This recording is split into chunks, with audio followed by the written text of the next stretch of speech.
Live look in Illinois, where Union Joe is getting ready to meet with the UAW president, Shawn Fain, and union leaders. The president's green agenda will likely put its members out of work.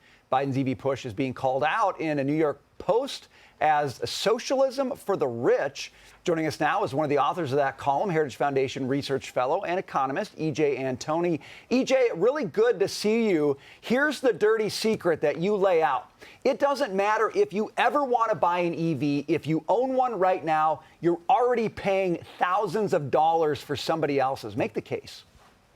Well, certainly, Brian, and it's good to see you, too. Unfortunately, we are literally paying for billions upon billions of dollars of government subsidies, handouts, and other ways of essentially transferring taxpayer dollars to EV owners. And you can look at everything from the mining and collection of the raw materials, the manufacturing of batteries, the assembly of the vehicles themselves, and most especially the charging of EVs. All along the line, what do you find? You find massive government subsidies to the tune of tens of thousands of dollars per EV. Yes, you and I are paying tens of thousands of dollars to every single one of these EV owners.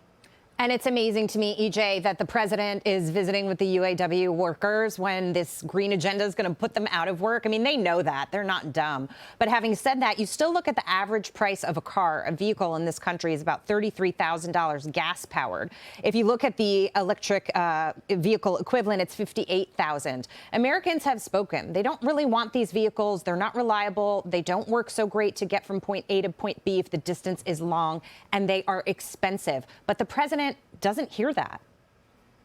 No, Jackie, you're absolutely right. Americans simply do not want these vehicles, certainly not in the quantities in which they are being produced today. And that's despite tens of thousands of dollars in subsidies per vehicle. So no matter how much money government throws at this problem, they simply cannot get people to buy them. And you're right, because electric vehicles take many fewer man hours to actually assemble than their conventional vehicle counterparts, by the government, especially Joe Biden, forcing these electric vehicle mandates onto manufacturers, he is putting UAW membership out of work. And yet the UAW leadership is supporting this whole cloth.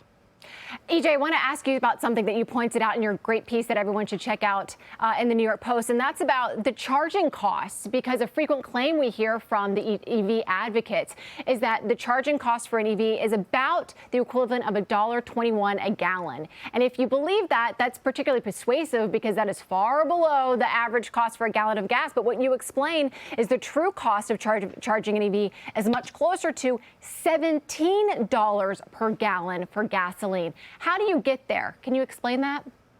Oh, certainly. People don't understand that once you buy an EV, you get all kinds of tax credits and subsidies not just through state and federal governments, but also sometimes through local city governments. You also get tax credits. You get additional handouts from your utility. And so what happens is all of these subsidies and handouts, again, combine into a much lower cost of EV ownership, so that when the EV owner is charging his vehicle, he's only paying about 7% of what it costs to actually charge that vehicle. It's astonishing, but it's true. Socialism is not hyperbole in this situation. It is literally what is happening when the owner pays 7% of the cost. EJ, those numbers are really powerful. Thanks for sharing them with us today.